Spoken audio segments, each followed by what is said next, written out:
Welcome to the Decoding HVAC Podcast, powered by Fujitsu Air Stage, bringing you smart solutions, industry trends, and pro tips to keep you in the know. Hey Matt, let's get into selecting a system. There's several key steps, correct sizing probably being the most important for efficiency, comfort, and longevity. But let's get into determining some needs, right? Single room, multi-zones. Let's kind of get into that today. Every home is unique. Every homeowner is unique. They will all have their own temperature preferences and what they want to do with their heating and air system. So the biggest thing is doing analysis or survey of the homeowner. What are they trying to do? How do they want to utilize their heating and air system? They're going to pay a lot of money for any kind of upgrades nowadays, right? Just replacing an HVAC system, it's not cheap. So let's try to capture everything that they want to do with their system. And then obviously every contractor out there is fully aware. Doing a load calculation is key, but doing a load calculation of what my needs are in the north could be completely different than what your needs in the south are. But factors that go into that sizing, ceiling height, insulation, number of windows, doors, sun exposures. It's going to be a north-facing room, south-facing room.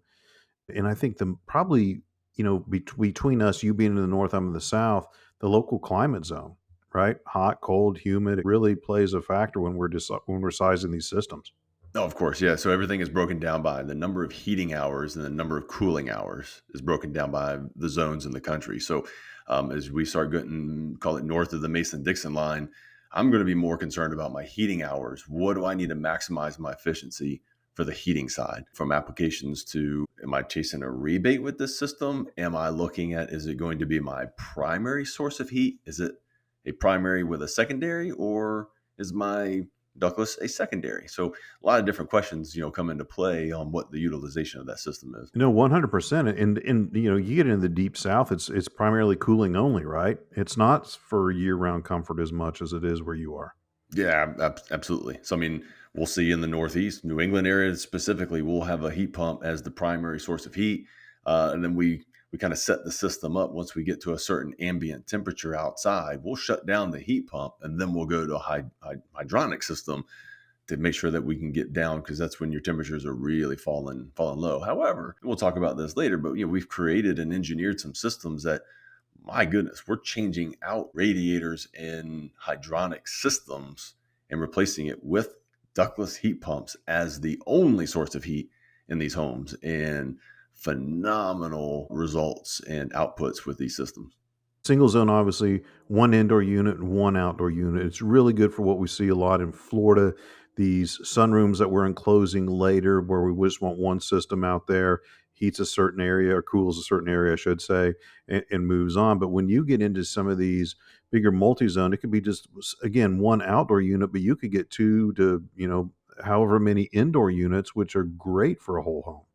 Absolutely. So, we've kind of joked around. It's like, well, do I want my bedroom to feel the same temperature as the kitchen, especially if I'm cooking in the kitchen? Maybe not. So we started, looking at, what do I want to do with the zones within my house? All right, do I want my wife and I, we like the temperature to be cold in the house when we're sleeping. So I may want the bedrooms to be on, quote unquote, a zone. The family areas where everybody's congregating, there are less walls, but it's more open. I would want those areas to be on a separate zone and be able to control the temperature that I want to put there. So based on that, we go through our system options that we have. We lay out that system by what I'm trying to do in that space. So again, when we try to zone, the old saying of, hey, I'm going to put in a zoning system, it was having a single unit with ductwork scattered throughout the house and dampers this and dampers there. Really was super inefficient. So instead of zoning with air, we put the indoor unit in the zone or as close to the zone as I'm trying to control, and I'm zoning with a piece of equipment. Yeah, there could be some ductwork off of it, but it's minimal where I'm not losing efficiency. And then other zones, I'm going to put that sucker right on the wall in the space to be seen. There's no ductwork. So it all depends on how I want to zone that. But we're doing it with equipment and line sets versus doing it with air. Right, and I think that's what's perfect about the South, because we're adding on sunrooms or maybe a garage space. Ductwork just isn't practical. Absolutely. Your minimum. Yeah. What does everybody love down south and in the mountains, right? They want to see the view, right, and to obstruct. So, maximizing space, maximizing the view. If you're going to put in an all glass enclosure to be able to look outside, you may want to put that unit in the floor underneath where they never see it. And think about this too, the view, quiet, peaceful. We don't want a traditional system kicking on and off when, this type of system is quiet, peaceful, without the noise of air handlers and compressors.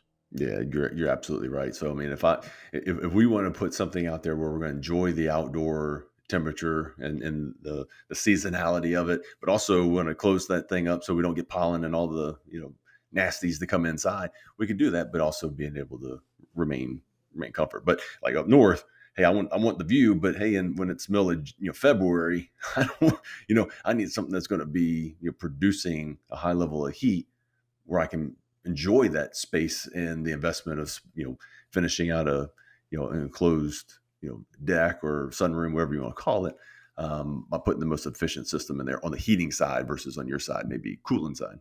Let's get into what indoor options there are. We've got the what I would call the most common, which is the wall mount unit, which mounts up in the wall in the space.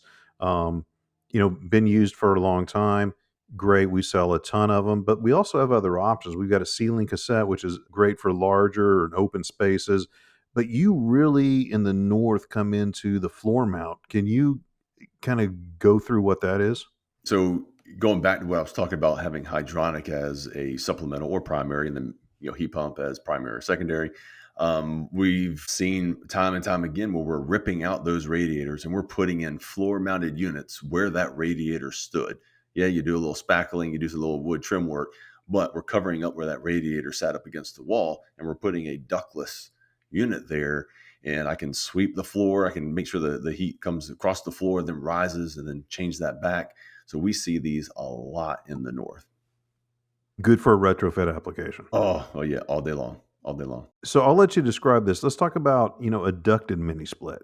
These are all, these are for areas where you can still use small ducts. Where would we put one of those?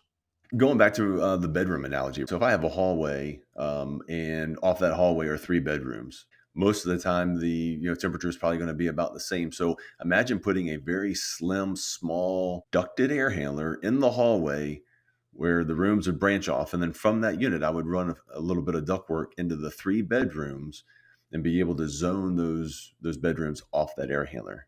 It's kind of gets you closer to the space and using less ducting than a traditional air handler sitting in an attic where you've got a whole bunch of ducting coming off of it. So it's a minimally invasive system. Yeah, that's kind of where you hear, what we call ductless. That's where you hear the term slim duct, because this thing is, we'll call it 14 inches, sometimes 18 inches high, and that's it. It's more wide than it is tall. And depending on how much duct I'm going to put on there, we have multiple options where I would put a different size air handler, and also being able to put enough, the size that would move enough air to satisfy that space.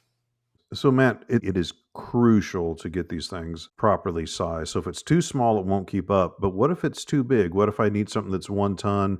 Um, don't want to put that in. I want to put something a little bit bigger because bigger is better, right? Not necessarily, special in cooling, right? And so if I know I need my space requires 12,000 BTUs of cooling, and then I say, oh, more is better. I'm going to put a ton and a half. I'm going to put 18,000 BTUs of cooling. Well, what happens is, the way you remove humidity is to running air conditioning. So if I run it really, really, really quick and I satisfy whatever temperature my controller is set at, it's on and it's off. It's what we call short cycling. So think about it. If I'm not removing the moisture out of the air by running air conditioning at the right duration, I get that nasty black stuff that starts running up and down my walls, and that is that could be a legal nightmare, let alone a health hazard. The telltale sign of poor humidity control, right? Yeah, absolutely. And that's where we dial in our load calculations to directionally where we need to be. And then we let that inverter technology, which we'll get into much more detail later on, the inverter being able to ramp up and down, allows us to go a little bit over what we need and then come under what we need to make sure that we're satisfying, both from a cooling load and a heating load. So it gets back to the old adage, you get what you pay for. So sometimes going the cheaper route and having somebody that may not be doing it the right or slapping something in may not be what the best solution to go with that. Gotcha, setup. gotcha. Well, Matt, thanks a lot for doing this with me today. If you listening would like us to talk about a topic, please reach out to us at Decoding HVAC Podcast at gmail.com. Thank you for listening.